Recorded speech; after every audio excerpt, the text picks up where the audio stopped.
All right. All right. We are live. It is SEC After Dark. Welcome. I'm here. Joining me is the host of Locked On Ole Miss, the co-host of SEC After Dark. He is Mr. Ole Miss. It's Stephen Willis. Also joining me is the host of Tide Talk Live and Best of the West, and that's Jake Thomas. And then, of course, we got our main man, Jeb Beecham. What's up, guys? He's a person. dude. He's just a dude. A person. He's a dude. He's a human. Go Mountaineers. He is a human with a beard. What about them Looks like a Mountaineers? mountaineer. How about them Mountaineers? All right, we are SEC After Dark, and the Sun Belt, I guess, is the honorary SEC as well. It is the SEC's little brother. What's up, Cassidy? She's live in the chat. John's here too. John, welcome in, John. And of course, the voice of God. And the voice of God. You can't forget the voice of God. Hey, guys. Miss Becky Willis, who searches sex podcast on Spotify. On the daily. I see where you get it from, Jeb. Yeah, it's a family thing. We're not doing type in anything. There you go. Yeah. Jeb searched Georgia All Whites though, so it's a little concerning. But if you want to get in on the chat, make sure you subscribe to our YouTube channel. Join in on the chat because you have to be a subscriber to join on the chat. If you just want to watch and enjoy from your social media platforms, by all means, go ahead and do just that. But I would be remiss if I didn't tell you that we are brought to you by betonline.ag.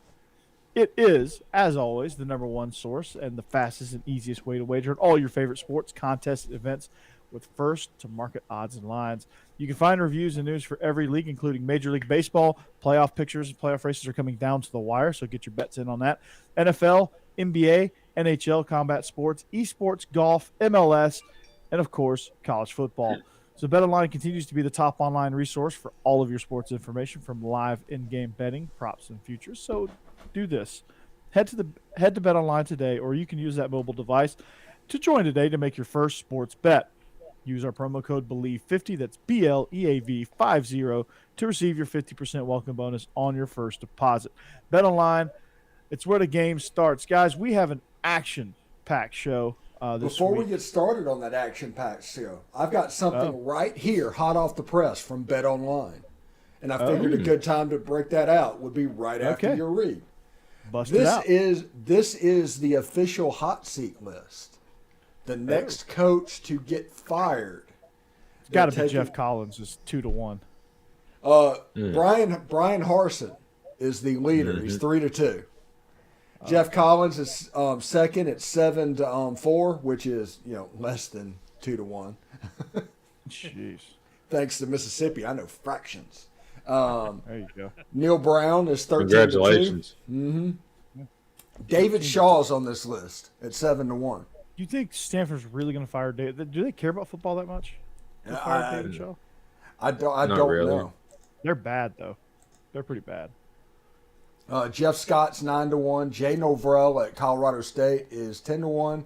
Ken Niumatalolo 10-1. Oh. Chip Kelly is 20-1. Jimbo Fisher 20-1. Oh wow.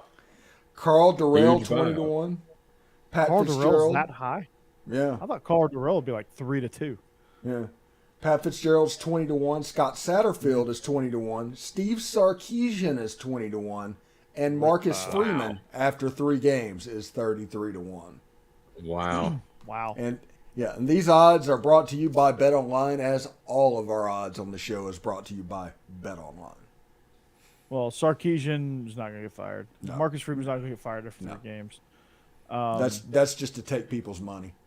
Pat Fitzgerald is, unless he touches a kid, he's not getting, or pulls a Hugh Freeze, he's not getting fired. They can't afford to fire Jimbo. I think Geoff is the next on the chopping block. He's about to do something historical at Georgia Tech. The last time Georgia Tech won 1 game in a season, 1994, and who was the 1 game they won? Georgia. Western Carolina. Oh no, they didn't beat Georgia that year. That was like, I think that was like Ray Goff's only win against Georgia Tech or something stupid like that. But no, they beat Western Kentucky. Guess who they beat this year? Western Carolina. Yeah, Western Carolina, not Western Kentucky. Western Carolina, that's right. Yeah. The Catamounts. Yeah, so they beat the Catamounts. So that might be their only win this year. Georgia Tech is awful. Yeah, Awful. Now, as we are live here on a Wednesday night, like I said, action-packed show. There's an exciting Sun Belt game tomorrow. Coastal traveling to Georgia State. That'll be a really, really good contest. Georgia State has been on fire lately. And even in some close losses, they've been playing some inspired football. Sean Elliott's doing a great job down there for the Panthers. So that ought to be an exciting game down there at the former Turner Field, which is now whatever Georgia State calls it. I'm introducing my wife, the associate producer right here, working the chat room, to the Chanticleers. The voice of God to the Chanticleers. She's going to get introduced tomorrow. That's the game I'm looking for, the Coastal Carolina Georgia State game. I don't care about the NFL game. I don't care about West Virginia versus Virginia Tech or whatever that is. That's like the battle of the coaches on the hot seat. Yeah. No, I'm all in on Coastal and Georgia State tomorrow, and it could be a complete blowout on either side. But too bad, Becky, you can't see the teal turf. Yeah. Yeah, but it's not as offensive as the blue turf. It is. Oh my gosh! But nothing is as offensive as the red turf in Washington. Good. Eastern Washington, yeah. No, the teal turf is cool. Do you know Central Arkansas has the purple and gray? Yeah. Purple and gray. Yeah. Yeah. Every 5 yards. Yeah. It's rough. And to be honest, Sark could go 5-7 this year. They're going to give him at least another year to see if he can do it with Arch. And I was just going to say before we lose it, looks like we got a new guy, Michael Specs. Yes, coming tonight. So, Michael, thank you for joining. Mm-hmm. Yeah. Can we trade Missouri for Oklahoma State? Yes. Yeah. Although with the temper tantrum that Oklahoma State's throwing with Oklahoma leaving, I don't know if I want them. Yeah, I saw that today. Yeah, it's bad. Like Mike Gundy's supposed to act like, no, we're not anything. We're not prepared at all, while he's unfolding a speech out of his back pocket that he took to practice with him, and then he read 2.5 minutes of why he didn't care about playing Oklahoma anymore. And it was like, okay, this isn't planned. And basically, Oklahoma State is Jan Brady. Yeah. Okay, Brady Bunch. Check. Yeah, they are. This is totally hurt feelings that Oklahoma State didn't get the invite to the SEC, and they're going to be left out in the cold. They're going to have to join the other conference, whatever that's going to be. Remember and the yes, Aggie Michael, tantrum? it was. Yes, I do. I don't want to play Texas no more. Yeah. It's terrible. They have their own network. Listen, they act like they can't play these rivalry games, and the whole time, like Georgia, Florida, Kentucky, and South Carolina is like, what are y'all afraid of? We do this every year. Right. We play our in-state rivals every year. We got clean old-fashioned hate, whatever you call Florida State. You got the Palmetto Bowl or whatever. And I think Oak Florida, and Florida Farrell State, and Louisville and Kentucky are both the Governor's Cup, if I'm not mistaken. No, Georgia Tech is Governor's Cup. No, I think there's about 17 Governor's Cups in the country. Yeah. How many cups are given away? Georgia Tech. Georgia Tech has a Governor's Cup thing, but they don't call it the Governor's Cup game. They call it the clean old-fashioned hate. But John refers to Oklahoma State as a bunch of know-nothing ninnies. And, okay, I like it. All right, coming out swinging. You're just sitting here. If I'm going to drop a Brady Bunch reference, he's going to go 1953 in his. Mm-hmm. Yeah. Yeah, say we're gonna beat those know nothing ninnies. You'll never take me alive, Capo. See? Say. Say hi. Yeah, see. Either way, though, Oklahoma State, they're whiny people, and the Oklahoma State silly nannies. Yeah, It's terrible. Don't forget, That's a Family Guy reference. I remember that. Come after me. I'm a man. I'm 40. Yeah. But That now was he's like 20 years ago. Yeah, now he's like 53. And he's acting like I'm he's a man. 17. Yeah. Come after me. I'm a man. I got a mullet. Yeah, well, act like it. I watch a news channel that's not on air anymore. Ninny isn't a compliment. I didn't think it was. No, we didn't think it was. None of us took it as a compliment. No. Don't call me a ninny, John. Don't do it. Ninny Why are you Burton. yelling at me, John? Yeah, we probably should get started breaking down games. We went on a little bit of rant to start with. Wait, we break down games here? Yeah, seriously. Well, alrighty then. So let's start with a recap of last week. Georgia's dismantling of South Carolina. So we can start there. Penn State's just absolute dismantling of Auburn. LSU waking up in the second half against Mississippi State, and I think that was it as far as like conference games and Florida nearly collapsing at home against South Florida. Where do y'all want to start? Jeb, pick it. Where do you want to start? Well, let's start off with the easy one. Let's start off with Florida because that was just fun for me. Oh yeah, Yeah, okay. me too. Well, kick it off, Jeb. Outside of being very disappointed because I stayed up late to watch that, and just South Florida just screwing it up at the end because they beat themselves in that one. Yeah. Bad snap, making a long kick, and then a bad hold on the kick. It just all around. I was very disappointed. They could have taken that to overtime, but Florida looked terrible again. Yeah, I honestly they need to let them know the forward pass has been invented. Anthony Richardson is not good. It's amazing. After the first game, he was a first-round pick, top 10 pick, and now there's no touchdowns after 3 games that he's thrown. Yeah, and I would have blamed it on Kentucky's defense, but South Florida's horrible, and they look great in that game. So I don't know. That's why it's giving me way too much hope for this coming weekend. Way too much. Yeah, I could see that. But Anthony Richardson looks. Wow, he struggled. He struggled. It wasn't pretty for him. I think Jack Miller might finish the season with that job. I mean, he's not playing right now because he's hurt. But when he comes back, I mean, right now Anthony Richardson is digging himself a hole, and it's getting to the point where he's not going to be able to dig out of it. Yeah, and that's a bad situation. Like the Locked On Gators guy, we were having like a conversation back and forth and everything, and basically he went on a 1-minute rant about how putrid everything is with Florida football. I mean, it was fantastic. It was hilarious. Becky was rolling laughing in the bed because he was going off. And one of the lines was, apparently nobody told Billy Napier that the forward pass has been invented. and he told Billy Napier to figure it out. And it was really good, but it was an ugly, ugly game. Anyway, Michael Specs did ask, is there any pressure on Mike Leach? Does Mississippi State really do that? Well, they will. I think there will be pressure on Mike Leach if they lose to Ole Miss again. That's really the only. That's the measuring stick at Mississippi State. I don't know.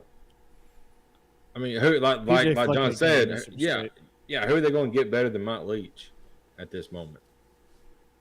I mean, there's got to be some sort of. Oh God! Reunite the band here. Yeah. They could recycle Jeff Collins. Maybe he needs just a chance at, or no, they go and get Scott Frost. Great hire. Scott Frost was like, hey, you know what, guys? I'm going to be here for 4 years, and we're not going to tackle a single day of practice ever. That happened. Scott Frost at Mississippi State would be about 15 times better than it was at Nebraska, though. Probably so. Nebraska was the one place that Scott Frost couldn't go. Yeah. He wanted it too much. You remember that old History Saturday studies, Night yeah. Live skit where somebody was talking to like Hillary Clinton Yeah. in one of the elections? Like, the problem is you didn't want it enough. And she's like, yeah, I didn't want it enough. You know, that's what it was with Scott Frost. He just wanted it too much, like overtly. So he Rocky decided to. Felk. They're going to get Todd Monken. Potentially, there might be a fight between them and Auburn for Hugh Freeze. Oh God. There was a rumor that Hugh Freeze was down in Auburn yesterday. Just a rumor. Yeah, but this is the thing that everybody needs to know about Hugh Freeze. He starts half of these rumors. Right. When you hear news, it's probably coming from Hugh Freeze because he wants that rumor to get legs and turn into something. So he did the same thing over and over again, like in all the jobs in the SEC, and he didn't get one of them. So we'll see. And the Freedom of Information Act is a thing at these places. Like I said, that'd be a horrible hire. It'd be a horrible hire. He's a good football coach, horrible hire. I mean, will the SEC let him back in? I don't think they will. Potentially not. I don't know. I'll say it's I mean, he's got some other stuff that's going on that we talked about earlier this summer, or spring or whenever it broke. But I would have a hard time with Sankey saying, "Yeah, Hugh Freeze, come on back. Our league is better. Our league is the best it's ever been. Yeah, come on back and call some more hookers and whatever it is you do, and go ruin Auburn." Maybe he secretly hates Auburn. Maybe he will let him in. I talked to my dad yesterday, and he brought up the whole Hugh Freeze to Auburn thing, and I was like, I made a joke about it. Like, is he going to leave the hookers at home? And my dad's like, you better not. Auburn wants him to win. And I started laughing over and over again. That's true. I think he is. I think he's saying. I think he's telling schools that you can hire him, but it's one of those like, you know that he really doesn't want you to hire him, and he probably will poo-poo it or find some way to. Him make it climbing in the difficult. DMs of a rape survivor that's suing Liberty. Yeah, That happened like a month ago. He's not going to Auburn. right. No. Liberty University is about on the same plane as Baylor was with Art Briles as far as the systemic Same. race stuff or Same. rape stuff. Same AD. Go Seriously. figure. Yeah, me too. Go figure. That's right. Go figure. Oh boy. And another rumor that come out today, and we don't want to get into Big Ten talk, but supposedly Urban Meyer was at Nebraska today. Oh Jesus. But Yeah. does he have the heart for it? It's because he's come back on medical leave again. They might as He's been well there just- 4 years, and have What's the heart bar, trouble. what's the bar scene like in Lincoln? Yeah. His wife dumped him, so he's just got to get some rebound.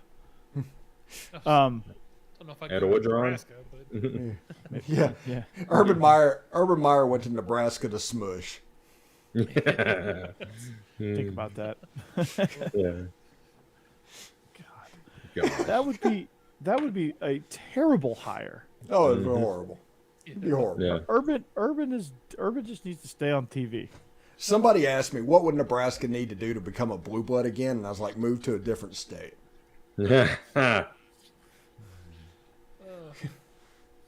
Clone young, find the DNA and clone young Tom Osborne. It wouldn't matter in the Big Ten because they made so much hay off of that connection to Texas. And then they get out of the Big 12, the Big 8. They just leave Texas behind. And now they just have nobody in Nebraska, and they're trying to recruit into Ohio. And it's not the same dudes. Mm-hmm. No, it's not, and they don't have the same name brand as they used to. They used to just flash that in, that red in, and everybody be like, "Ooh, Nebraska! Ooh, I can." Now they haven't been to a bowl game in 5 years. I mean, picture that. Nebraska hasn't been to a bowl game in 5 years. Have they had a winning season in the last 5 years? No, because they haven't been to a I bowl. think so. Right. Well, I mean, Yeah, that's 3 or 4 Scott Frost and 1 Mike Riley, I think. mm-hmm. God, like let's just recap. Like, this is pretty sad that we're saying that they made a mistake firing Bo Pelini. Oh, yeah. I'm going to repeat that. It's pretty sad that we're saying they made a mistake firing Bo Pelini because they made a mistake leaving the Big 12. They won't admit That was it. the first mistake. Yeah. They got so mad at the Longhorn Network that they left without any regard and thinking about what was going on, and then eventually the water just ran dry. It was a dry riverbed at that point, and they didn't have the players, and all of a sudden they're basically Minnesota in red. Pelini got the same coming after you. Yeah, Pelini got the same exact treatment as Malzahn did at Auburn. He was winning 8-9 games, and that wasn't good enough for him. No, because they thought they were 1980s Nebraska. Yeah. And he had Texas linemen when he was there. They were recruiting Texas well when Bo Pelini was there. Yeah, because they were in the Big 12. Right. So, yeah, there you go. Firing Bo Pelini and leaving the Big 12. Biggest mistake ever. That was the end of Nebraska football. Yep. It was. So let's move off Nebraska because we're not Big Ten after dark here. But and I saw rumors that Coach Prime might be going there. That's not true at all. No. I think Coach Prime might go to Georgia Tech. I think he would be an unbelievable fit at Georgia Tech. I do too, but I just don't think he's going to go to Georgia Tech. Him in Atlanta. He might be. He has a better roster at Jackson State.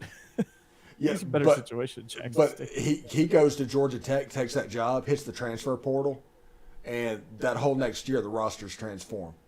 There's no such thing as a transition year anymore. Yeah. And he got the number 1 recruit at Jackson State. He's going to be able to recruit.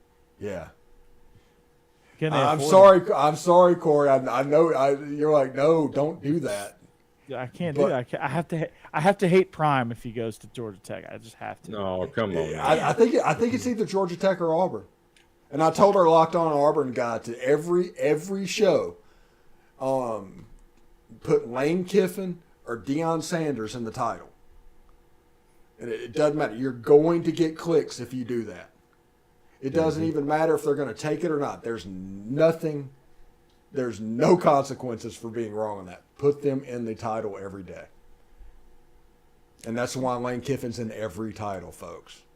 Because it gets clicks. Yeah. But he's not going to Auburn. No. Prime going to Georgia Tech. That would be a monster home run grand slam hire. Oh my goodness. Him in Atlanta. The only problem is, well, I guess that could be a good thing because Georgia Tech would get away from Adidas, and they'd have to be an Under Armour school. Yeah, that would be good. That would be good for them. They'd finally up the swag there. We had a Twitter space like we do on Tuesday night at 8 Eastern every week, and this week Marcel Reed's dad, Rod Reed, came in and spent about 15 minutes giving us a recruiting breakdown of everything that's going on with those guys. Marcel Reed's a dude. Yeah, Marcel Reed's a dude. And that was really cool leading up into Tulsa. We spent about 25 minutes, went over it. So if y'all think about it, join the space next week. You never know who's going to turn up. We've talked to Tracy Ivy, which is Jared Ivy's mom, and now Rod Reed, who is Marcel Reed's dad. So you never know who's going to pop in there. I might have to pop in there. So, okay. So Penn State dismantling Auburn. Yeah, Auburn deleting the final score tweet. They always do when they lose. But their reputation of whenever another team, when Auburn wins a basketball game, that'll have like 8,000 replies because they'll just go in and troll it. And then they get a little bit of it back and they delete. It's a horrible look. It's a horrible look. Yep. Yeah, it's not good over there. The AD's about to get canned. Brian Harson's about to get 50-yard lined because they're going to have to one-up what they did in Arizona State to Ole Herm, where they didn't even let him get out of the field to play before they fired him. They met him in the back of the end zone. They didn't let him cross the out-of-bounds mark. That was crazy. They fired him right there. You could tell they were firing him right there. They should have fired him 2 years ago. Yeah. They're talking about firing on the end zone and how it's a big story. No, they should have fired him 2 years ago. The fact that he was still the coach, that's on them just as much as this. Yeah. That's still a tough way to go if you're Herm Edwards. I wonder if Lane called Herm. Probably. Lane's like, at least I got to the airport before they fired me. Got out of the stadium. Pac-12 is ruthless, man. They left me on the tarmac, So. but Yeah, something's not right with Auburn, and that something is Brian Harsin. Yeah. Steve, TJ Finley for $100, please. Yeah. he's a hell of a stunt driver, but not much of a quarterback. And then when he finally does get in a rhythm, they pull him for Robbie Ashford for a run play. And then he gets hurt this week, so Robbie Ashford's going to have to go for Missouri, which we save it for picks, but I'm going to say this right now. Wrong team favorite. But it's On the Plains. Yeah. On the Plains. It's on the Plains. That's the only reason they're favored. Yeah, but we said that last week before Pitt State dropped a 40 spot on them. Yeah. I knew Penn State was going to win that game, though. Penn State is not Missouri. Right. Missouri's also really bad. Missouri's also really bad. But no, Penn State is they're better than we thought. I mean, they struggled a little bit to start the season. But they found some answers. Let's be real. This game's for 14th in the West. Not Vandy. Vandy's clear. They're in the clear. This game is for 14th in the West, or 14th in the SEC. Yeah, exactly. I think that team's going to be Missouri. So not to give away my pick. Jeb goes all Riddler. Ooh. Riddle me this, Batman. Put it on there. Come on, go. Hurry. Put the Gators on there. Yeah. Oh, yeah. Hey, Jeb. So, Jeb, how you feel about Alabama coming to Alabama this week? Jeb's anchoring down. Yeah. Literally.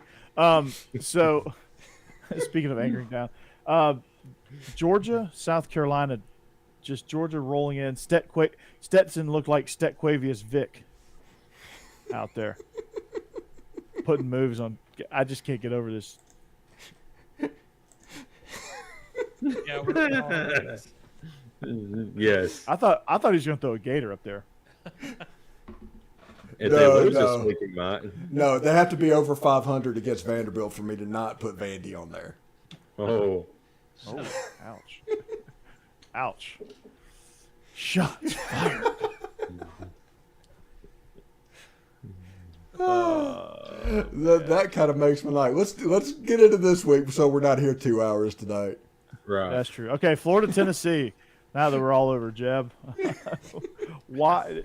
So Jake, why does Florida have a chance? How does Florida have a chance? Do they have a chance? Well, I don't think they got much of a chance, but I mean, if they're going to have a chance, they're going to have to find some kind of offense, and I don't think Richardson's the answer. Honestly, I mean, he's struggled, the last two games, so he's got to get going, and if he can't, then Tennessee might run away with it early.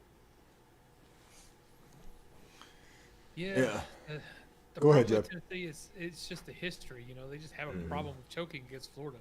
I think that would be the biggest thing is that they just choke again because really this is Tennessee's to lose.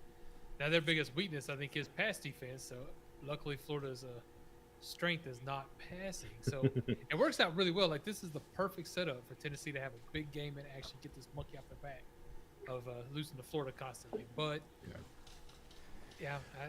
I'm not gonna believe it till I see it, but I'm gonna pray for it. So Steve, how does Florida's defense stop Hendon Hooker? They don't. Who can? It was going to look a lot like Utah, where Utah was going up and down the field, and the only time they got stopped was when they stopped themselves. Mm-hmm. I do hate that Florida's not good enough to wear those awesome blue helmets they wore the last time in Neyland. Neyland. Neyland. Yeah, Neyland. And we're going to get roasted for that again. Yeah, but I think Billy Napier he's gonna come out of this game 2-2 on the season. He's well on his way to Birmingham. Is this going to be his true welcome to the SEC moment? Like, this is going to be his first ass kicking? Pray to God, yes. And it could I be. mean, Tennessee I could think it win. is. I mean, Yeah. you look at that Kentucky game. I mean, he was totally shell shocked at one point. Like, you look over and he goes for it on like 4th and 2, and he could have punted away, and his defense was actually playing decent. And instead, he goes for it, and then Kentucky kicks the insurance field goal, which put the game out of reach. And you just look over at Billy Napier, and he just has this look on his face of just pure and utter. The color left his face. I mean, he was just like, Yeah. oh my God. Like, oh no, what's going on? I haven't seen a defense like this. It's like he's never been in this league before. I mean, he has, but it's like his first time as a head coach. It just, for him, everything's just moving fast because the SEC is that way. Everything's just faster in the SEC. Decisions are quicker. The pressure is a lot more, is a lot heavier. I mean, there's just a lot of factors in this game, and in this league, in this whatever, that he's going to struggle with, and you're going to see they're on the road against an elite offense and a serviceable defense, and a pretty sporty defense, and he's got a quarterback that's just struggling right now, and I don't know if he's ever going to get out of his inconsistencies. Yeah. But they got to figure out a way to get Richardson going, and they got to figure out a way what Richardson does well, build on that, and see if they can't get hand some the matchups ball off for to Tennessee. Montreal Jordan or whatever his name is. Yeah. That's what he does. Montel Jordan. Yeah. Montel Jordan. This is how we do it. The X factor is going to be who Lee Corso picks, because if he picks Tennessee, they're going to struggle. Yeah, that's true. And is Paul Feinbaum? Are they doing SEC Nation there as well? They're No, actually they got going out they're out in Texas? Aggies, yeah, going out Okay. Aggies game. So that means Paul I hope Feinbaum is they going to read the- snuggle up with the collie. Yeah, Reveille. Yeah, Reveille. Yeah. That's Reveille, her yeah. name.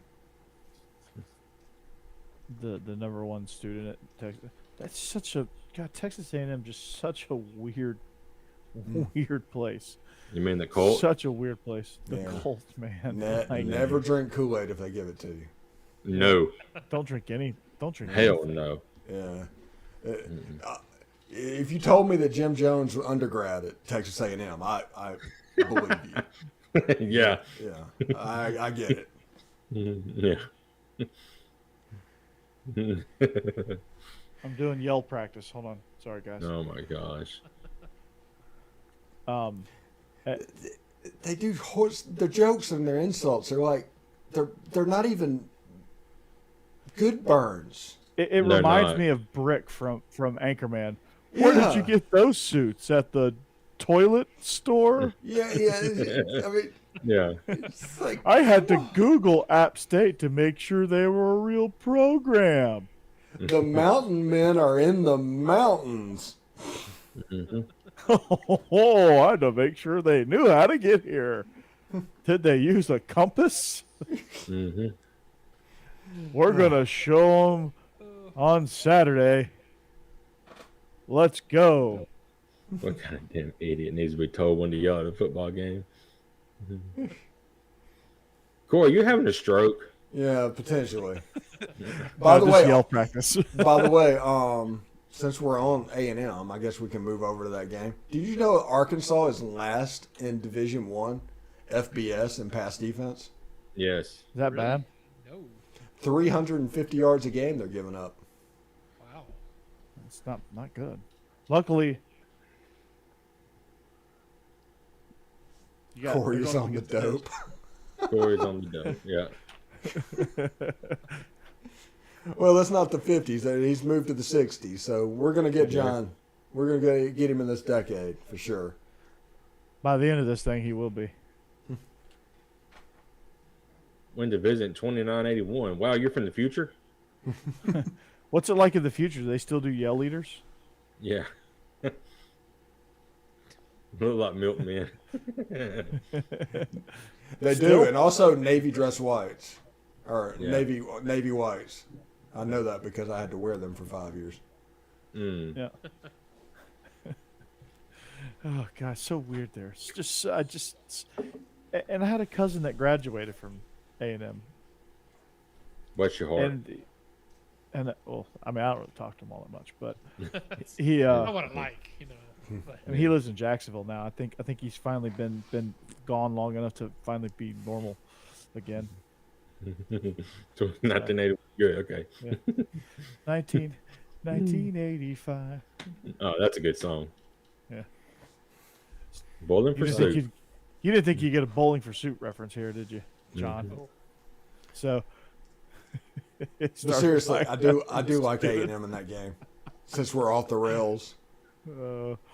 Yeah, I mean, I do like Arkansas is A&M going in to this cram. game. Arkansas is going to cram it down their throat, dude. Arkansas's run game Yeah. is just going. They're going to do what App State couldn't do and put it across the goal line multiple times. Yeah, they're gonna have to show me. Arkansas, Yeah, they're gonna show like me. run the wow. ball. Their best win of the season. What is it? South Carolina. Cincinnati. I mean, they Well, can't help their schedule. Cincinnati probably. They can't help their schedule. Cincinnati beat the brakes off of South Carolina, to be honest with you, but they can't help their schedule. They're about to show. They're about to show you now, dude. They, KJ Jefferson's one of the best runners in this league. Yeah, but Texas A&M, if you take every position or other than the quarterback position, they have potentially the best player all over the field. They have 5 stars everywhere. They're stacked.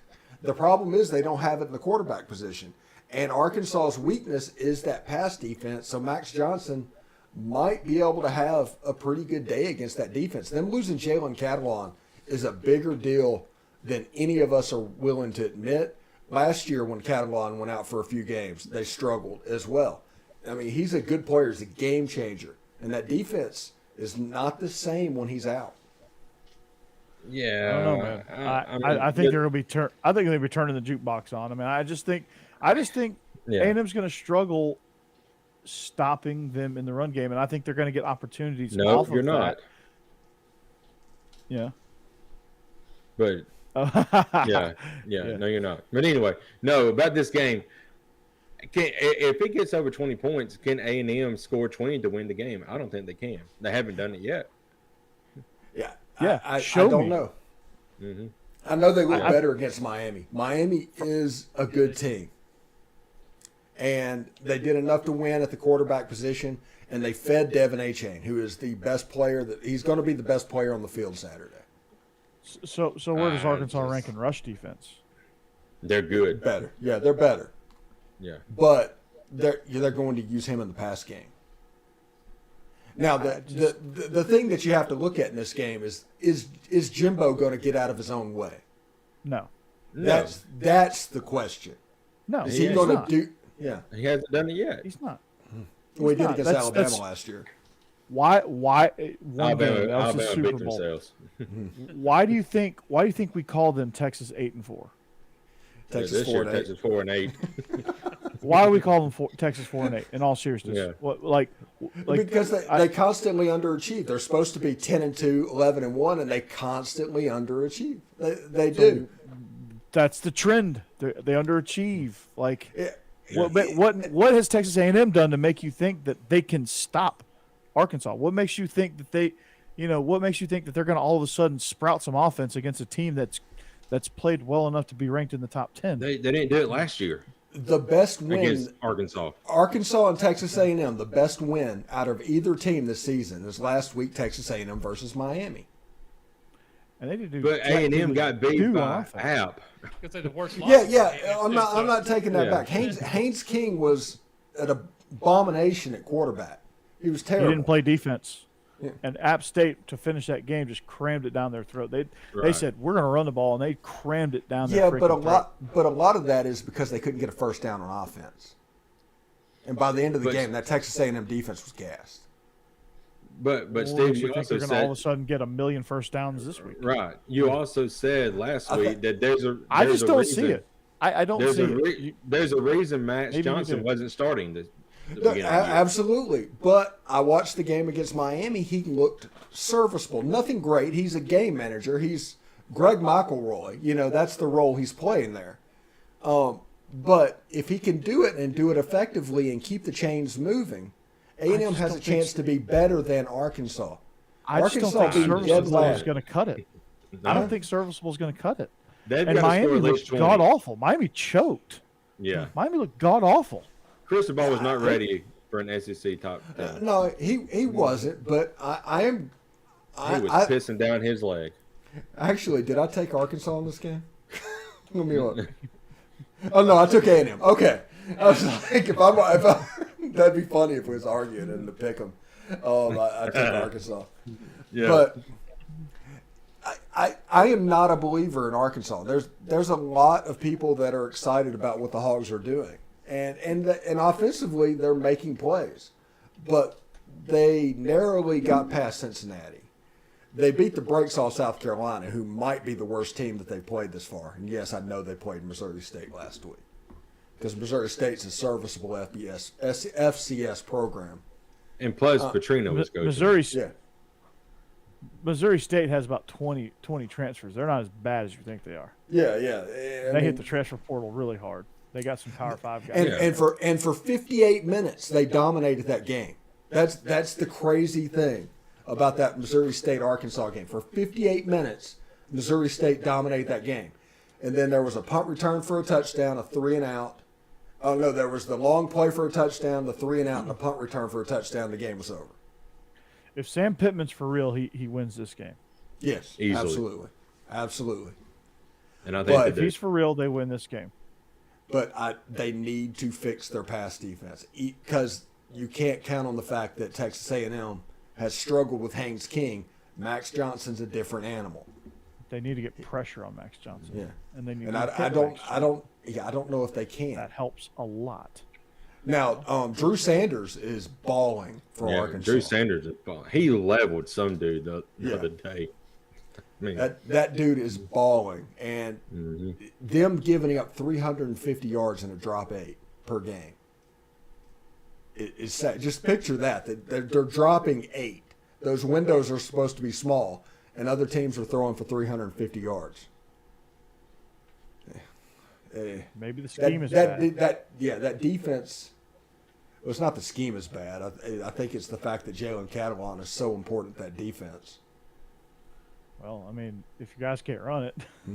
And Devin Achane is going to make Drew Sanders and Bumper Poole step hard to the line of scrimmage and open up those RPOs real quick. So if Jimbo wants to use the tight end or the slot receiver, Nia Smith, it should be there. You should be able to make some hay doing that. But will he? But will he? What page is that on? Yeah. Oh my God. Asking for a friend here. What page is that on? It's on page 17 of the dessert menu. I mean, me. No, he just needs to run the midnight yell over and over again. Yeah, John, I totally agree. I think he's the best version. I mean, Haynes King's not the guy. Jimbo loves the kid, obviously. He's won the job twice. Max Johnson's the better quarterback, and if he can manage the game and just do the little things, you don't have to have a strong arm. Look at Danny Werfel. He had a noodle for an arm, and like a 7-yard pass had an arc to it. But it was always accurate, it was always on time, and it was where it needed to be. Max Johnson is probably the better quarterback. They're going to have to play the cleanest, closest to perfect game that they can, if they're going to beat Arkansas. I just something about Arkansas, the way they play. They played really hard. I will admit that about Arkansas. They played really hard. Neither team has given me a reason to say, okay, they're going to kill them. They're going to kill them. But I do think Arkansas wins this game because I do think they have the edge, and the edge is KJ Jefferson. Yeah. He's a difference maker. Yeah, but go to the bet online odds. There's the line down below. A&M's a 1.5-point favorite, which means it's a neutral site. It means it's basically a pick 'em, and it's in Texas. Pick 'em. It doesn't matter. Yeah. No. It's basically pick 'em, and it's in Texas. That tells you. And you it's a lot. night game. It's gonna get wild down there. It's basically home field. It's as much of a neutral site as New Orleans is for LSU and Atlanta is for Georgia. And before last year, Arkansas had pretty consistently shot themselves in the foot in this game against Texas A&M. I think the whole time it's been in Jerry World, A&M had won like 6 in a row. Mm-hmm. So Yeah, before Arkansas was last year, bad. yeah. But even when they were decent, when Beelum was there, they still really struggled in this game. It was there was a weird matchup for them because Bielema was building trying to build a Wisconsin team there at Arkansas, and it just didn't match up well with A&M. That was a lot of those issues. They couldn't stop the speed that A&M had at that time. But we'll see what happens. But I'm on this one, I'm going to take it. Once we do picks, I am going to take A&M in this game. I'm going to take Arkansas. Mm-hmm. Same. And I will be right. Wrong.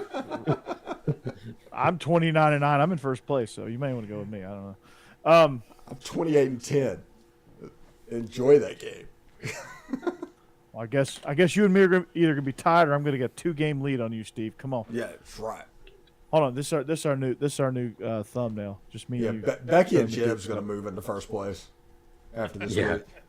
Yeah. Probably. Becky's sneaking in. Taking a lot of upsets. It's gonna work eventually. Becky's going March Madness style.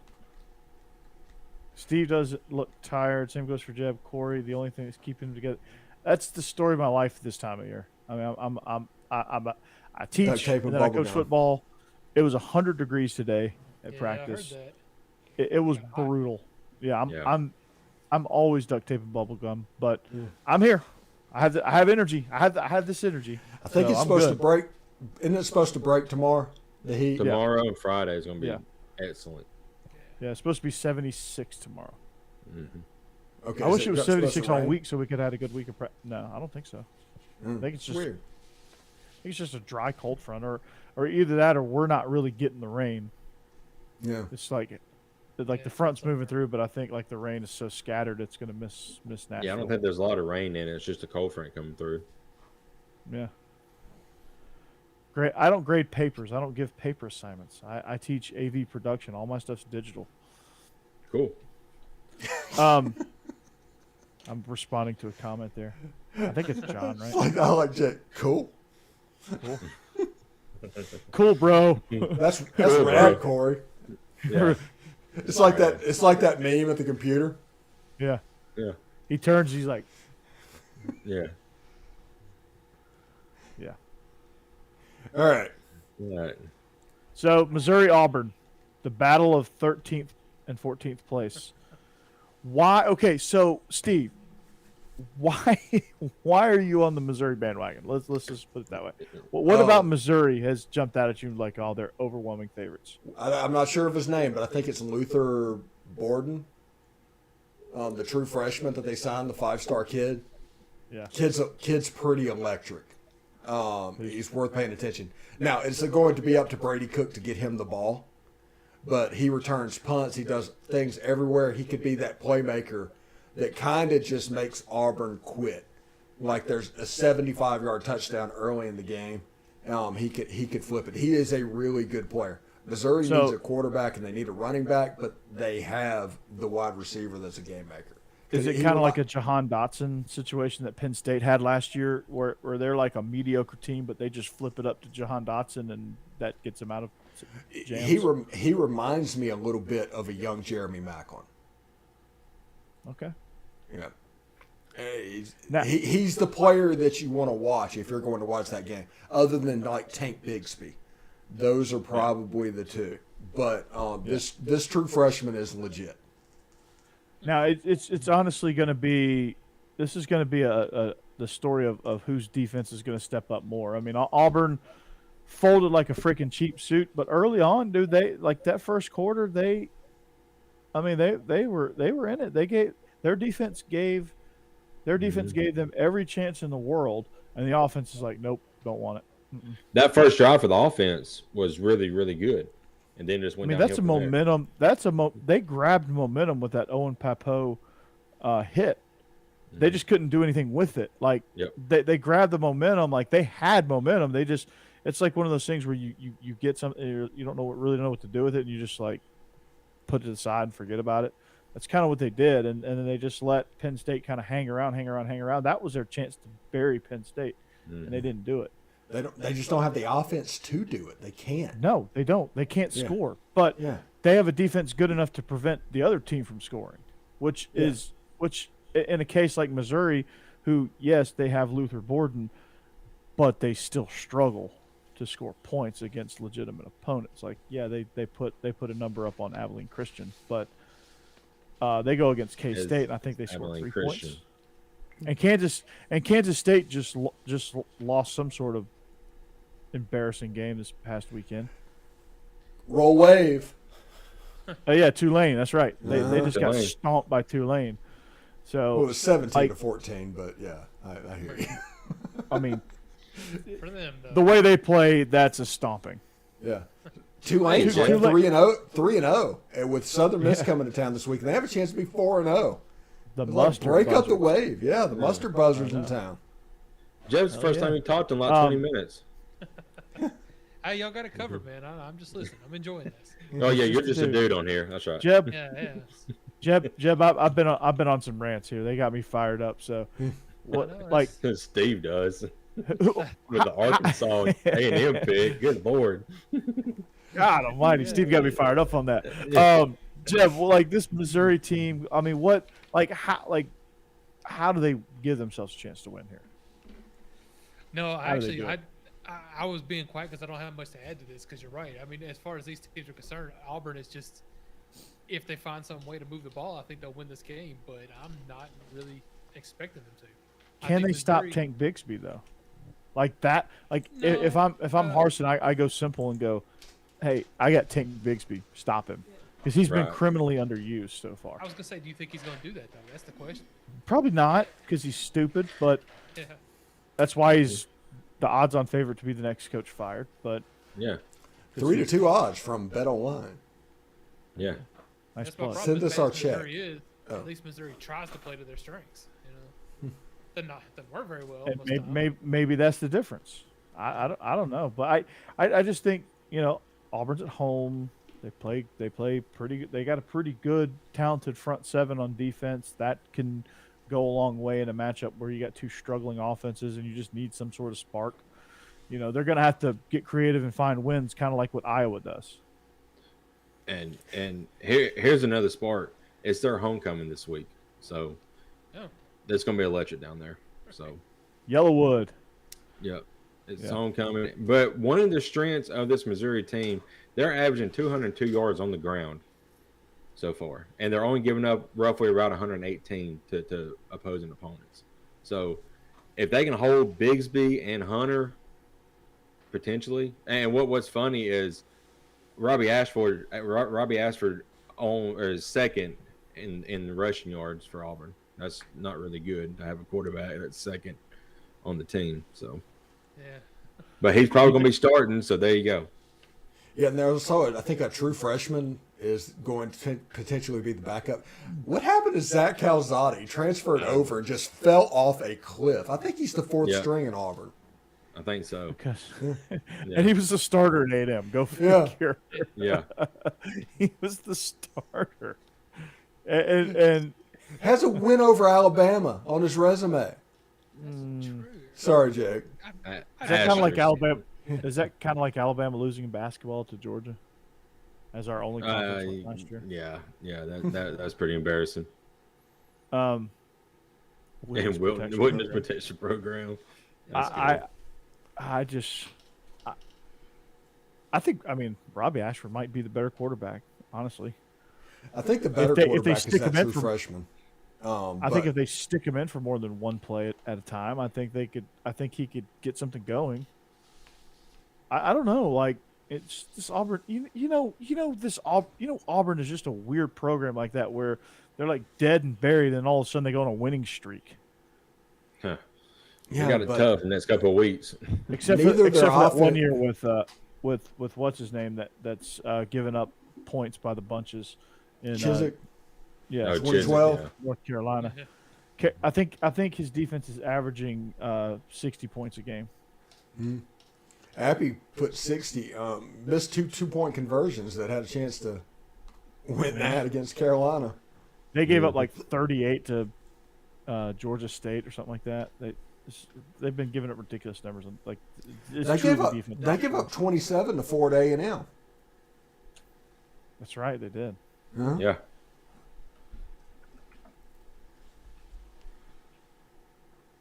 Yeah. I watched a little bit of that Missouri versus Louisiana Tech game in the opener, and granted, Louisiana Tech's an air raid team, and that's going to affect things. But I was sort of impressed by Missouri's defense. They laid an egg in Manhattan, Kansas. That happened. They rebounded a little bit against Abilene Christian, which, I mean, you should. I think it was 38-17. It's Abilene Christian. Yeah, but if they win, they're 3-1, and they're in the pole position for the Birmingham Bowl. Them, yeah, I mean Florida, It comes South down Carolina. comes down to a showdown with Vandy for that spot. Yeah, I think Vandy right now can beat South Carolina, honestly. they Okay, should convince have me. last year. Convince me. Give me 3 key points. Convince me why Missouri's going to win this game. Convince me, Jake. Why is Missouri going to win this game? Ask Steve, because I don't think they are. I was Run thinking defense. Auburn, actually. Yeah. Run defense, Luther Borden, and an efficient passing game. They are the more complete of the two teams. Okay. Well, I mean, maybe. you're talking at the but- bottom of the league. More complete. Yeah, Honestly- no, they're more complete than Auburn because Auburn Well- completely is one-dimensional, and Auburn is a complete disaster, so they're the Yeah. most complete team in this matchup. They Their are, def- but Auburn does have the better talent of the two teams. Hasn't except shown on the up yet, lines. but Except on the Right. lines, and this is always Except on going the to be a line league. The offensive line at Auburn is just a disaster. it is a disaster. But that front Yeah. seven, like Corey said, for Auburn is really good. Mm. So Yeah, And Owen Popo is a Sunday player, so yeah. I don't know. This Vandy ha- Auburn. Yeah, this has a 13-10 type game. That's what we're looking at in this game. Like a Could very well 13 to be 10. that. I What- mean, Yeah, what about a ni- 32 game? 1987, Vince Dooley versus Pat Dye. Pat Dye. Just line up in the I formation, win the game 7-3, and get out of there. That's what we're looking at in this game. I mean, it very well could be, and I think Auburn's going to be the 7 and Missouri's going to be the 3. Jake, Mhm. does Vandy have any shot whatsoever in Tuscaloosa? Shot of Nah. I mean, shot at not having significant injuries. That's what they need to play for. No. Shot at covering. Yeah, I was gonna say that. Yeah. I think they do cover. Honestly, I'll talk about that later. But AJ Swan took the job over from Mike Wright. Mhm. Played pretty well Yeah. at Northern Illinois. yeah, Vandy's 3-1. They're coming away 4-1, baby. No, I'm just kidding. yeah. Yeah, No, good luck. yeah. John really might start believing the meth theory if I was pounding that table, but I don't know. Like Vandy's much improved, but I mean, of course, it's Alabama. So the goal is to get Jermaine Burton more than 2 catches. Is that the goal? No, I'll talk about what I feel like needs to happen in this game, and I'll explain why I don't think Vandy's going, why Vandy will cover. I'll talk about that later on our picks. Okay. All right. And Tie Talk Live, if you want to hear the complete breakdown with Jake and Stacey, just check that out if you want to get the ins and the outs of the matchups and why AJ Swan is going to struggle against Will Anderson and Dallas Turner, and how Mike Wright might be reinserted into this game type situations. Yeah, I don't know. It's just intriguing to talk about. I love razzing you about Vandy and Alabama and whatever. Yeah. But it's for me, I think it'll be a win for Vandy if they can A, cover, or B, just come out and make things interesting in the first quarter, first half. I'm not really like a huge believer in moral victories, but I think for a program like Vandy, they need to show for recruiting that they're not the same doormat that they used to be. And I think playing well in Tuscaloosa will go a long way in that. So I think they'll play hard. I think they'll play sound. Unfortunately, it's just going to be an avalanche against Alabama, and so you're going to get a picture that's not necessarily clear. Mm-hmm. Yep. But if you really look at it, if you really cut through some of the talent discrepancies, you'll see that Vanderbilt will play this game hard. You'll see that, hey, this culture is changing in Nashville. Mm-hmm. Yep. Yeah. Sorry, Jeff. They've really surprised me this year, actually, under Clark Lee. Why you apologizing? He's ready to anchor. He's ready to anchor down. He is ready to anchor down. Oh man, I just can't hate Vanderbilt. I want to. I can't do it. Yeah. But no, they I think they're playing a lot better this year than I expected them to. I like the way they're playing. I don't know if they're gonna be able to cover against Alabama unless Alabama, for some reason, takes their foot off the gas, which they shouldn't. Well, we did last week. We was down there at the goal line with like 30 seconds left. We needed it. So. Yeah, which is surprising, but because usually your coach doesn't do that kind of. I mean, he plays his game. He's not. Mm-hmm. He doesn't make bad decisions or anything like that. So. Saban. For some reason, I was completely blanking on his name for a second there. That was weird. Yeah, that guy. What's wrong with you? Yeah. Yeah.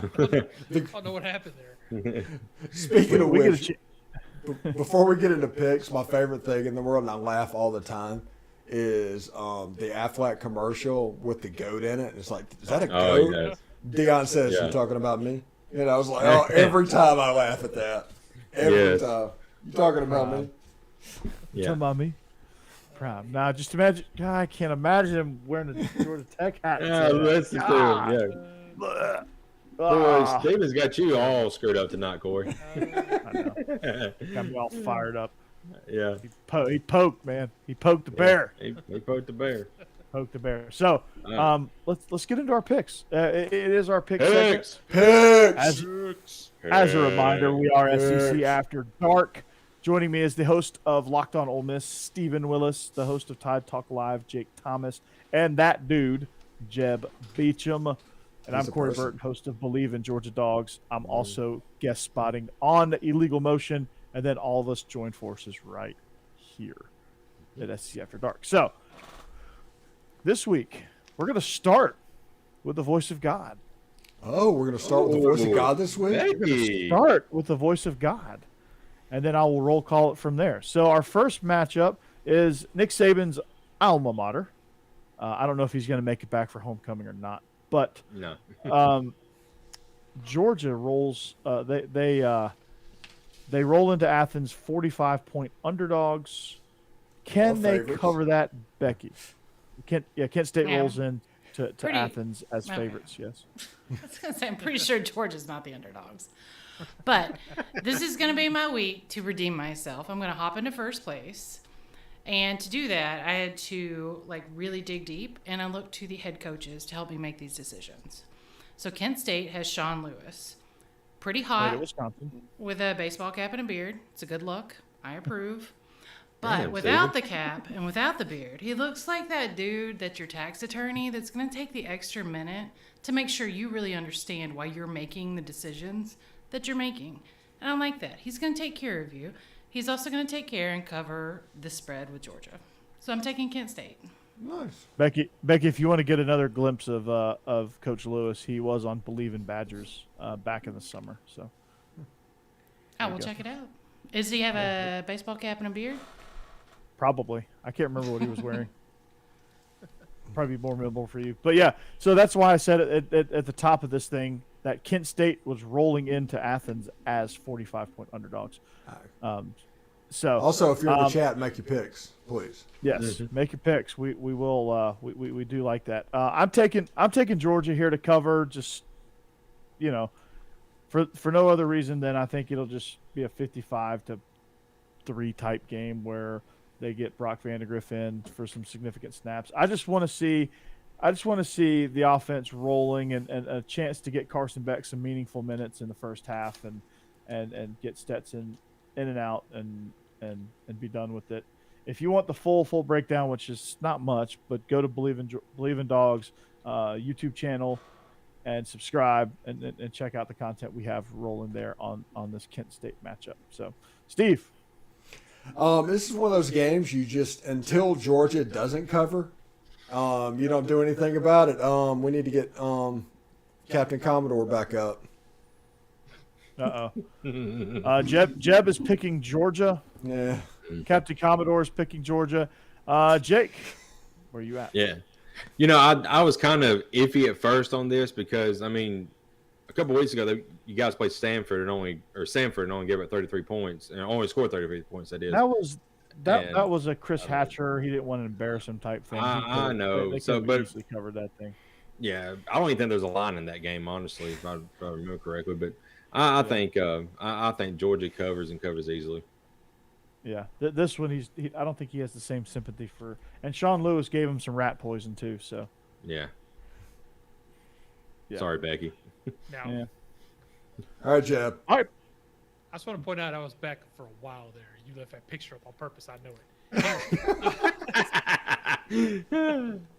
No, I'm taking Georgia to cover this one. Kent State's actually played a couple ranked teams this season already, and nobody's covered this kind of spread on them yet. But nobody's been Georgia yet. And Georgia's just been beating the crap out of people this season. So I feel like they're gonna run this one up too.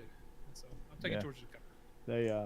They made Spencer Rattler look like the Heisman front runner that he self-described himself. Yeah.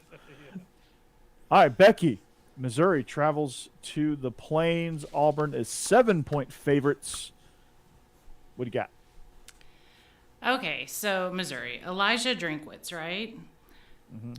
Total goober. He looks like a goober, but he's a goober that's going to absolutely beat Auburn. And as I learned from y'all tonight, thank you for the hot tip. Goon. Missouri has Lizzie Borden on the team, so they're going to cut straight through Auburn. Total confidence. That's good. That's good. The voice of God has spoken. Voice of God has spoken. Missouri. All right, I've been defending Auburn all show long, so I'm just gonna stick with that, man. I'm picking Auburn. It's the home field. It's the defense that I think is going to be the difference in this thing. It's going to be like a 10-3 type situation. But that'd be a or like a 14-3 or 13-3 or some sort of. They're gonna cover it and they're gonna make us sweat for most of the game, but they'll cover this thing. Steve. All right. I like Missouri, like Lizzie Borden to bust off a punt return or some sort of a big play. That would be the difference in a 10-7, 13-10 type game. Will be that big play. It will be the thing. It might be the death knell in Brian Harson's coffin. All right, Jeb. Now that you're Tell me y'all can still hear me. I'm in the league this year. I think Auburn. Been counting Kentucky and Tennessee. Somebody needs to get a win here, and I really think it's a home field advantage. I think this could be a 20-6, 20-10 type game in the favor of Auburn. all right. Our next matchup is Mississippi State hosting Bowling Green. Mississippi State, after a second half collapse in Baton Rouge, Vegas has spoken. They are 30-point favorites over Bowling Green. So Bowling Green must be pretty awful. Becky, do you believe it? Are you buying it? You know, I don't like big spreads. I almost always pick against them.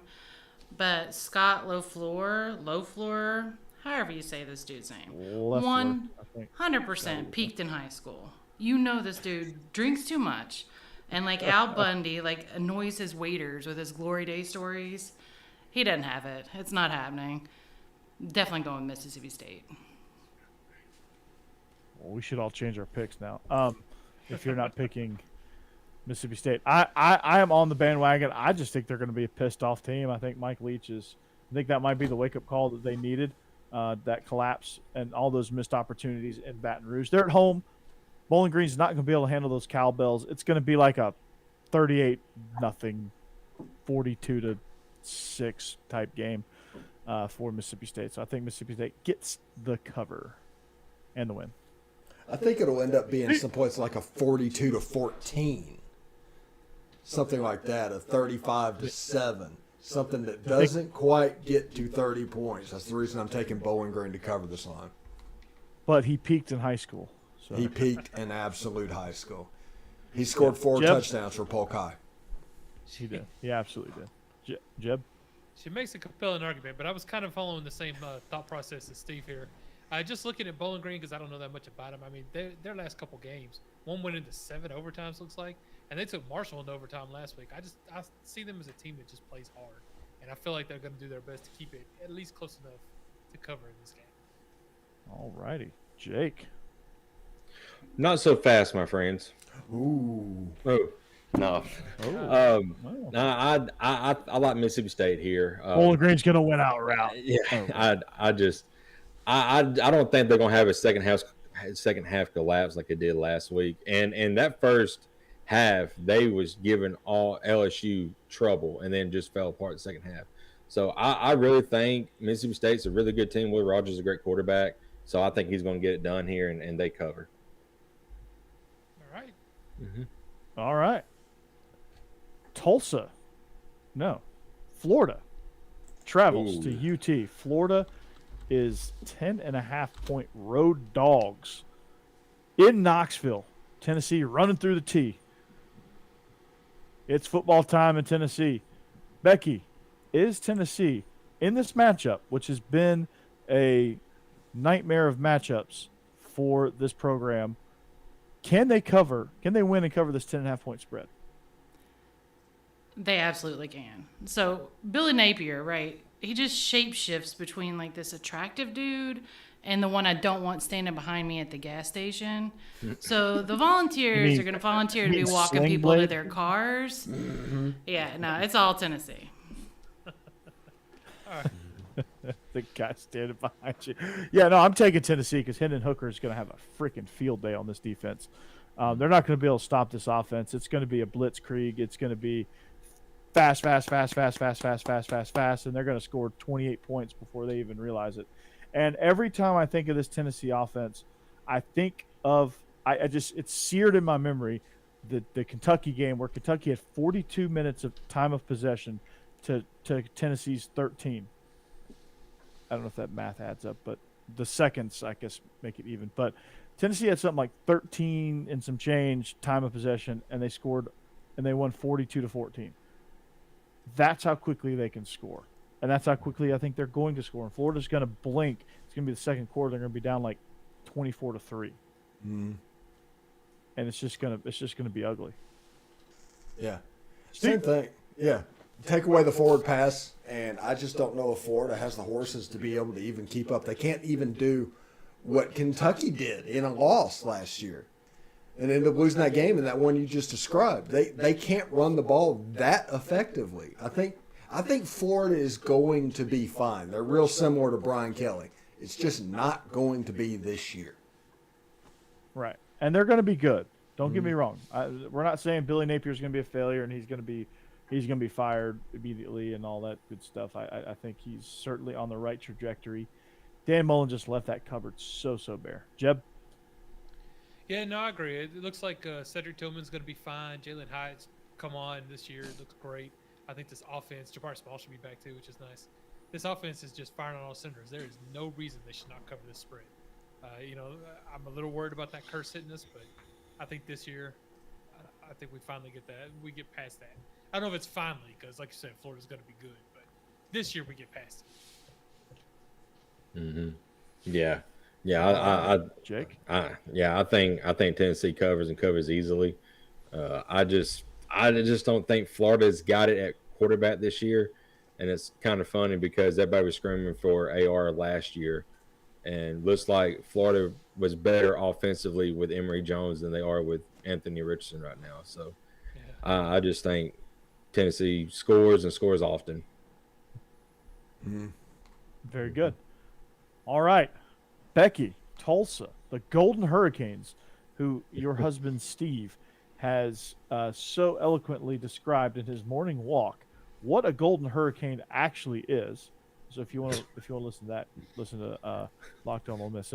content must have been really. Is it kind of like This a is golden family shower? show, sir. I don't want to know the answer. I did not say that, but I thought it had maybe something to do with the Dust Bowl potentially because hurricanes don't get to Oklahoma. Maybe it was dusty. Yeah, and whenever they said it was like a press clipping talking about the Tulsa players attacking the other team like, is it a tornado? No, it's like a hurricane. And that's where their nickname came from. And it was like, oh, that's disappointing. Yeah. I guess Steve had to recover that. I was trying to steer us off the rails here. All right, so anyway, job, Tulsa Corey. comes in as 21. I know, good save, Steve. Tulsa is 21-point underdogs in Vaught Hemingway Stadium. Becky, what you got? No, Tulsa has Philip Montgomery at the helm. Philip Montgomery. This cat's going to be stranded on an island with Gilligan. There ain't no way he can compete with Ole Miss. It's going to be Ole Miss. Hotty toddy, baby. She has done her research on these head coaches. Yeah. Philip Montgomery. Yeah. That's one I didn't think she'd know. The next game is going to be the one I'll be impressed with. All right. Ole Miss. Yeah, I think Jackson Dart has easily run this job. I think this Ole Miss offense is starting to find its groove. You're going to keep seeing I think you're going to see more of what they brought to the table in Atlanta last week. With they did a lot of that on the ground too, which was impressive. So I think Ole Miss is going to I think they have a good chance to double the spread, actually. So I'm taking Ole Miss. Steve? Yeah, it's one of those things. They could have scored 80 points against Georgia Tech. They quit scoring in the fourth quarter. Lane Kiffin said it was out of empathy of knowing what Jeff Collins was going through.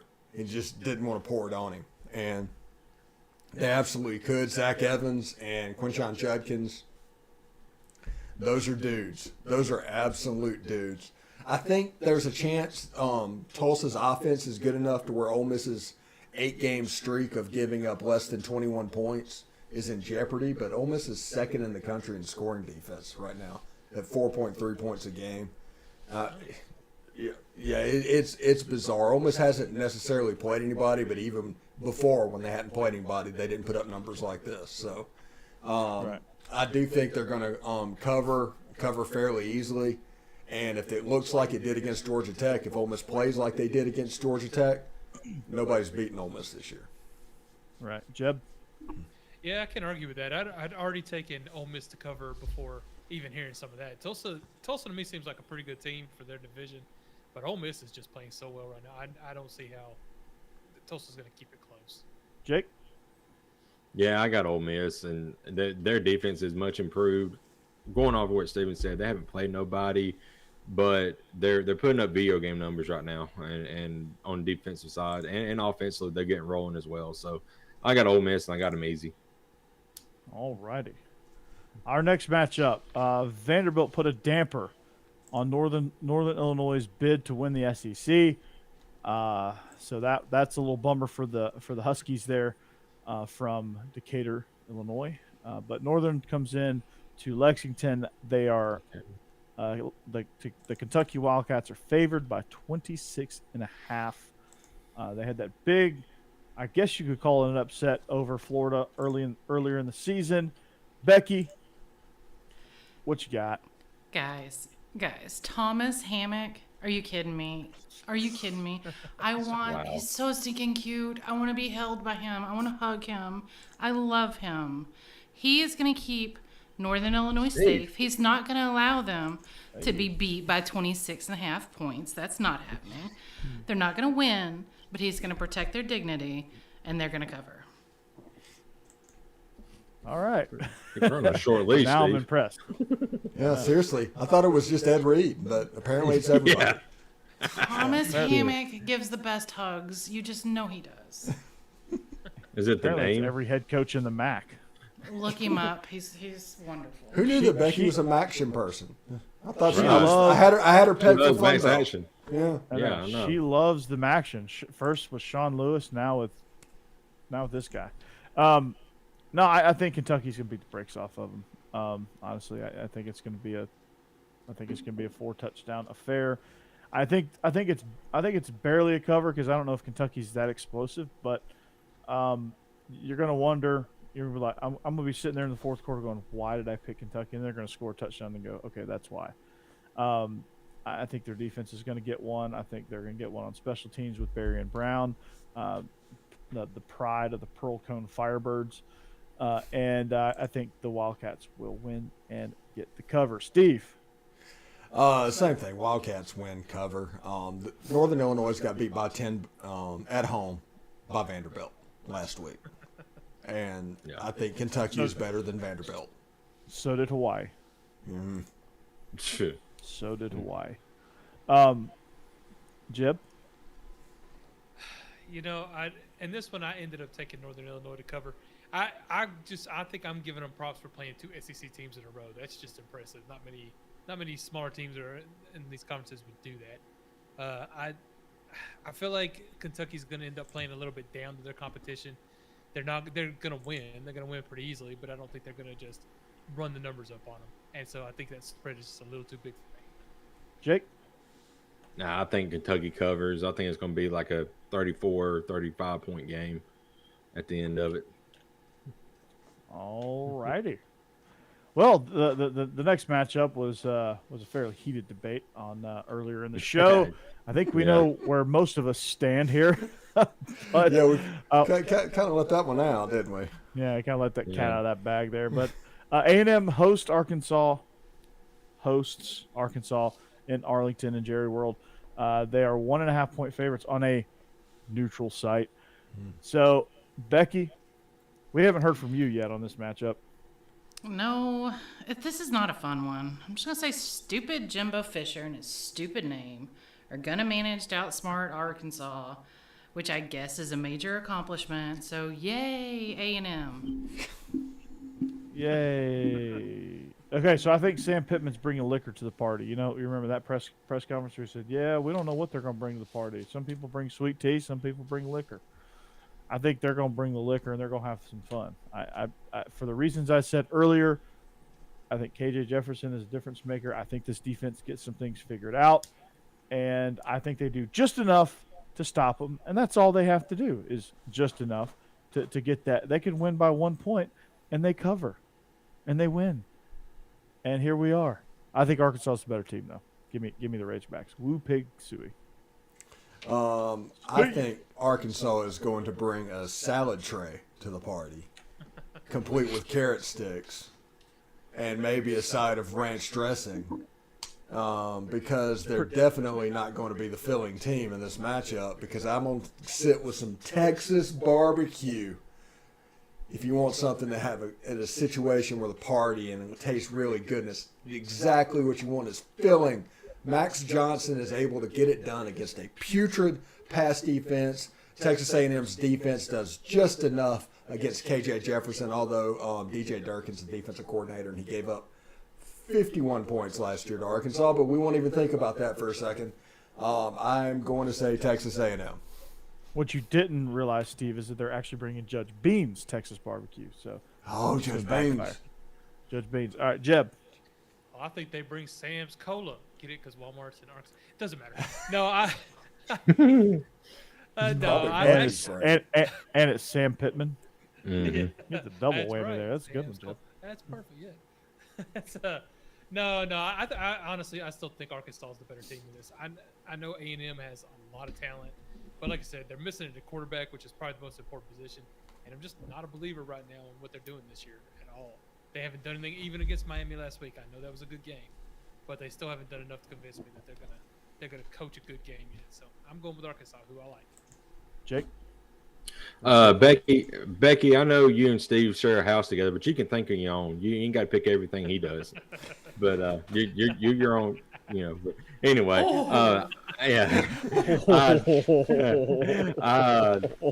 better think be careful. Arkansas, He's going to put Cassidy on you. Yeah, no, I do think Arkansas is the better team. I don't care if it is it's pretty much going to be a home game for Texas. But the thing about it is, KJ Jefferson is probably a top 5, maybe a top 10 quarterback nationally. Max Johnson probably isn't a top 100 quarterback nationally, and it's going to come down to the quarterback play.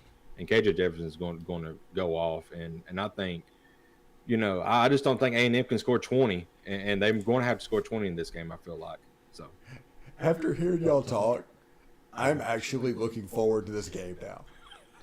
Before we got in here and had this debate, I could care less about this football game. But now I want to watch it. yeah, No, here's the reason why. Because now, the way John has described it, he said Sam Pittman's going to cram a carrot stick up Jimbo's butt. that's good. Yo, man, that's so good. That's Let's so go. good. Yes. Is it before he trims it? That's an important detail. LFG. That's an important detail. All right.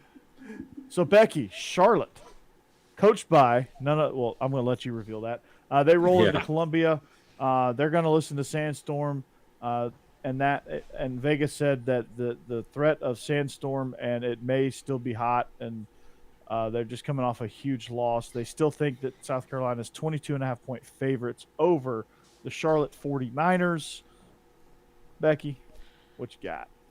Okay, well, Charlotte, coached by, we can all agree, Tom Cruise's less attractive nephew, Will Healy, looks pretty good with a hat and a headset, right? Like, so okay, I'm on your team, Mr. Healy. But when he gets into coach mode and he stares people down, I feel like you just impulsively start calling him sir, and I think South Carolina is going to respond to this. They're going to be served by Charlotte. Not only is Charlotte not going to lose by 22.5 points, Charlotte's going to keep it within 7 points. Oh, wow. He does look like he would be related to Tom Cruise. Yeah, that's true. He really does. That is. I'm sorry, but Becky's thing, we have our own little version of Leonard's Losers. Y'all remember Leonard's Losers? Yeah. That is what's going on. This is fantastic. It is. It's good stuff. I love this. Yes. Becky, don't ever change. All right. No. South Carolina coming off let's just say it, ass kicking. Spencer Rattler looked, if he looked average, that would have been an improvement. He looked dreadful. But this is going to be one of those games where you look at it and say, okay, this is why everyone thinks Rattler's actually good. Mm-hmm. It's going to be one of those deceiving type games. I think Rattler's going to have a big game. I think, this offense, they flashed a few things that could make you say, okay, they have some potential there. Jaheim Bell being one of those weapons as one of the receiving options there. But they do an okay at running the ball. And, of course, they're coached by a Beamer, so special teams is going to be on point. Give me the Gamecocks this week. Steve. Yeah, I like South Carolina as well. Although Spencer Rattler this season, when you think of Rattler, you think of a rattlesnake, but it's more of a goo goo gaga type rattle that he is throwing out this season. But I think South Carolina will do enough to cover this line. See, I'm trying to catch up with Becky, and it may not land, but whatever. There's only so much we can do. Yeah, she is ruling this pick segment. All right, Jeb. No, I actually agree with what you were saying, Corey. It was kind of the same thinking I had was this next couple of weeks, actually. I think Spencer Rattler's going to come out looking good, and they're going to start feeling good about him before he runs into the SEC, and it just all goes downhill for him again. Before he runs into that Missouri defense. Yeah, I think I got A&M first, but then, yes. Mm-hmm. Jake? Yeah, two positive for South Carolina this week. Spencer Rattler's not going against an SEC defense, so he's going to look really good, like you mentioned. And the other thing is there's going to be more than 3 people come Sandstorm time for him, unlike last week when there's only three flag, little towels in the air. So, yeah, they all followed they all followed the after the Title IX ceremony. That was the only reason they were there. Right? Yeah. They're honoring all the women's sports. Once they left, the students were like, "Yeah, we're good." Yeah, I think South Carolina covers. All right. Well, we got 2 more games, and we might do a bonus selection here. Vanderbilt rolls into Tuscaloosa. They're 3-1. Jeb was holding up signs. We want Bama. We want Bama. We want Bama. All right. Well, you're about to get every bit of Bama that you want. Bama comes in. They host Vandy. 40.5-point favorites. Becky, what you got? Okay, no. Clark Lee is going to pop Papa Saban right in the mouth. Now, don't get me wrong. He's going to get whooped for being so sassy with him. But he's going to get his shot in. Sassy, huh? Okay. Yeah, oh, yes. He's a sassy frass. Vanderbilt's going to cover. Sassy frass. My name is Clark Lee, and I'm sassy. My name is Clark Lee. I am. He's a short Max circuit out there. Headroom. He did Max Headroom.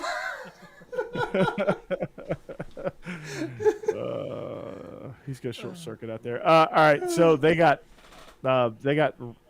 road stomped, road graded, whatever it was.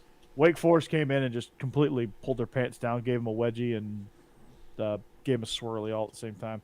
And I think that's what's going to happen in Tuscaloosa. I think just the talent discrepancy. I mean, Vandy's going to play hard. They're going to do what they need to do to show that they're improving as a program. But I just don't think it's going to be enough to cover the spread.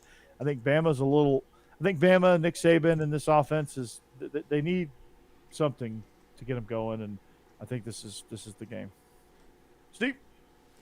I think Alabama's going to win this and cover this, and Vandy deserves all the credit in the world for getting to 3-1, no doubt. They deserve all that credred.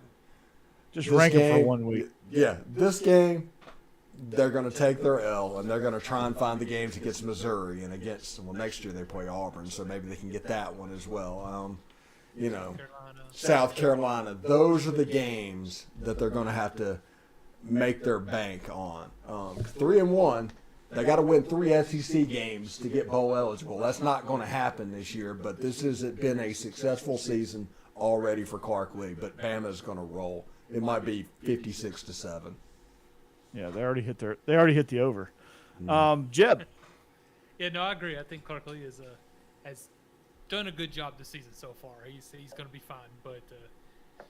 The only thing that worries me about this game is the spread, just because that's a big spread for SEC game. But I don't think Alabama's gonna have as much trouble hitting it as you would think. So I'm picking them to cover. Jake. All right. So question and answer time, guys. All right. So question. True. All right. Hang on. Pre-2020 season, and before all these excellent running back or quarterbacks that come in, what did Alabama hinge on their offense? Running the ball. Big exactly. Run the damn ball. Right. Mark Ingram, Derrick Henry, TJ Yeldon. Mm-hmm. What has Alabama have yet to do this year? Run the ball. Exactly. Yeah. Run ball. It's true. I'm still a big believer in you have to establish a run game to open up the offense. Since Alabama has not done that yet, I think they're going to take more of an approach of that, try to get the offensive line going a little bit better, get more continuity between them, get our running backs going. I think I really think Vandy can cover this. I think it's going to be like a 48-10 game just because Alabama is going to focus more on running the ball this week. Okay. Oh, fair enough. I like that.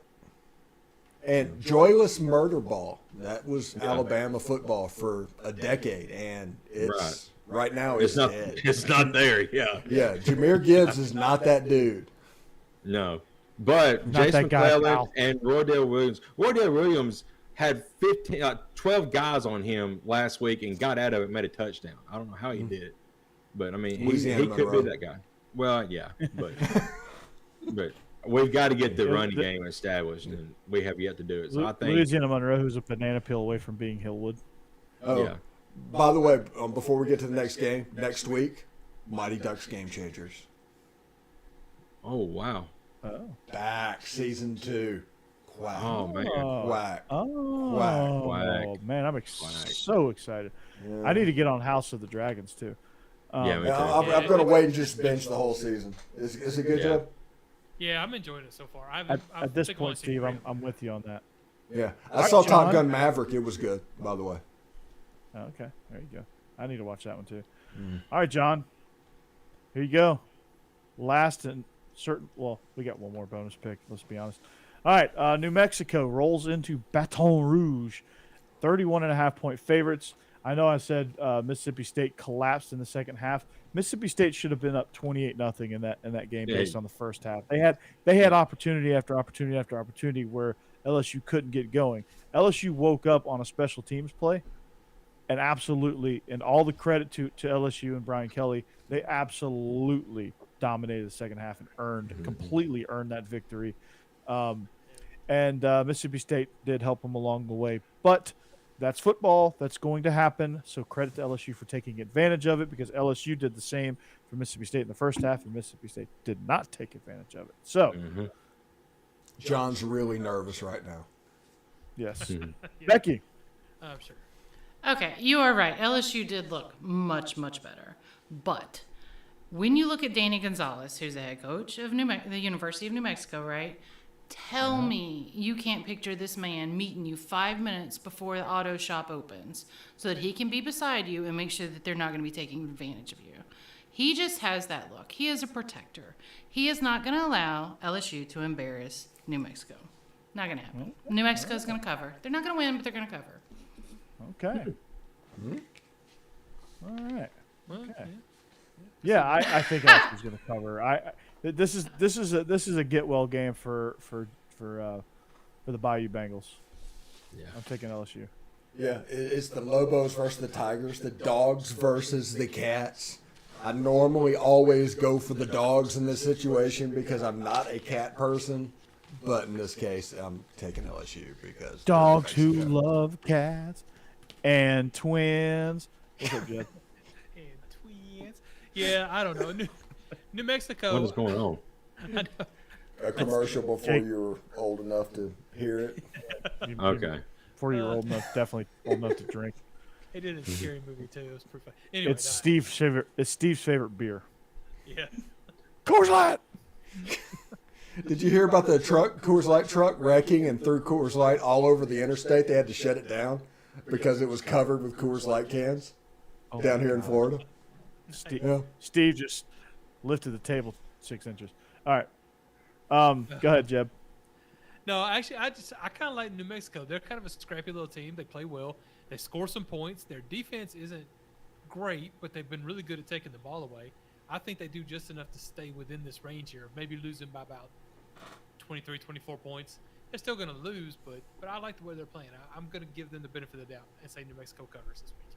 And to answer the question, John, yes, LSU is the next game. Or Tennessee's the next game for LSU. Yeah. I thought it was Auburn. Jake. Sandwich game. Yeah. All right. It's a Probably the only one on this panel that actually watched the Lobos play Boise State a few weeks ago, and Really? I watched pretty much that entire Why? game That wasn't a great Why? game. because it was like I couldn't sleep, and it's like 1 o'clock in the morning. They were still on, so I just watched it. So Boise State, I mean, they're an okay team. They're pretty much average, above average team, but the Lobos could not move the ball against them.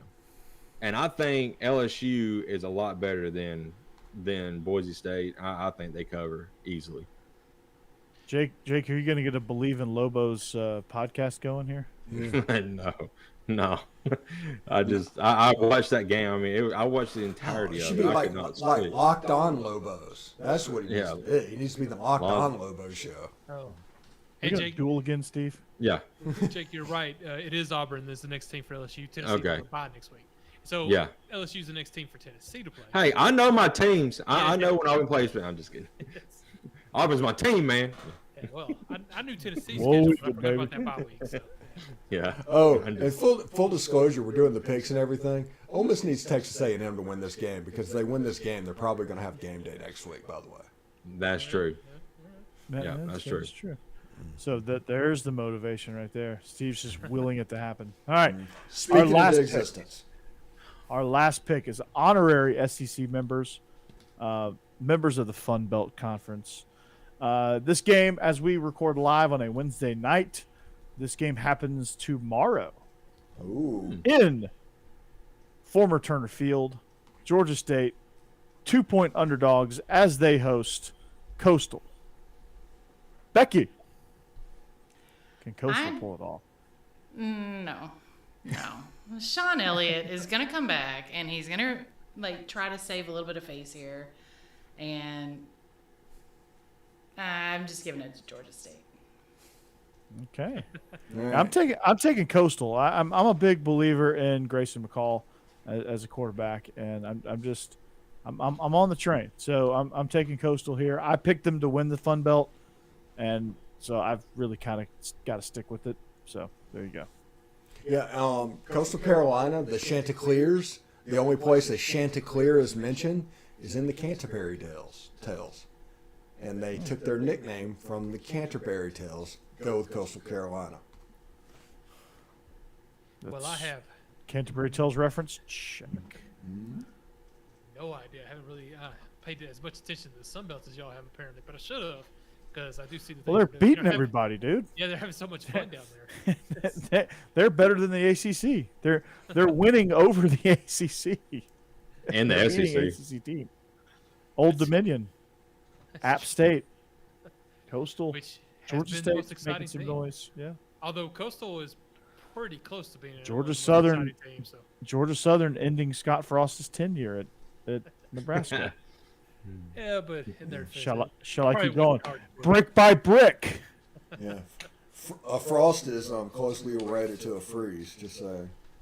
Ah, Oh, Nice. okay. Nice. I'm gonna take Coastal Carolina in that game. All right.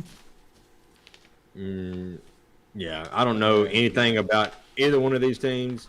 I do know, if I remember correctly, either COVID year or last year, Coastal Carolina was like top 15 ranked. So I think they are a Coastal very Carolina good was program. vying for So, a playoff spot. yeah. They had So this epic battle with BYU, and they were like elbowing chairs, and yeah. it's a wild program, dude. I'm taking Coastal Carolina. I like watching Coastal Carolina because they're one of the few teams out there that when I watch them play, I learn football. You see something kind of new, and it's done a little bit differently, and that is what I enjoy about Coastal. So know Jamie ball? Chadwell has taken. You watch ball, you old ball Yeah, coach. So Jamie ball Chadwell has taken the triple option, both versions, like the Paul Johnson and the Wofford versions. They have molded it into a spread offense, and they Wow. do some 30 personnel stuff, where they have like 3 guys stacked in the backfield in gun. It's some wild stuff what they do with like midline option, veer option, and some of the stuff that they do and inside zone and veer. And Jeb just turned into the Riddler again. Jeb, that's actually our cue. That's Yeah. actually our cue. Jeb's internet just quit. So we Jeb's salute already going you to bed. like Captain Commodore here that Jeb put up. So we are SEC After Dark. If you joined in the chat, we thank you, John, Cassidy, and Michael, and all the other Yes. people that joined in. I saw some new names that I never saw before. The Jebbler. The Jebbler. The Jebbler. That's great. I don't know what's That's going on good. with my connection. That's great. But I do love that you're so on top of it. Thank you, Steve.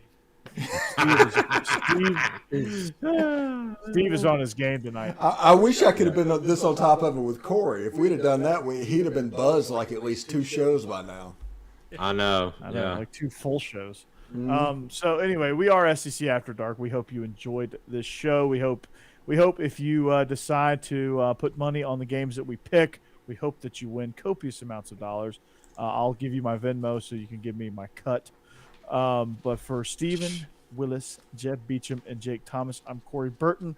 Our executive producer, Becky Willis, the voice of God. Voice of We God. thank you for watching. And check us out. We are SEC After Dark on the Bleav Network, on y'all's conference network, presented by Bet Online. We'll see you back here next week. Go Dogs. All right.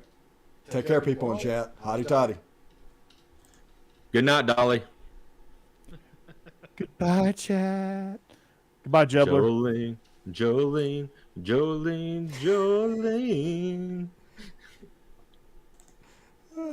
That's says just that? for you, Ain't Jeb. nothing yet. That's just for you, Jeb. Thank you. The greatest celebrity Rocky Top ever produced.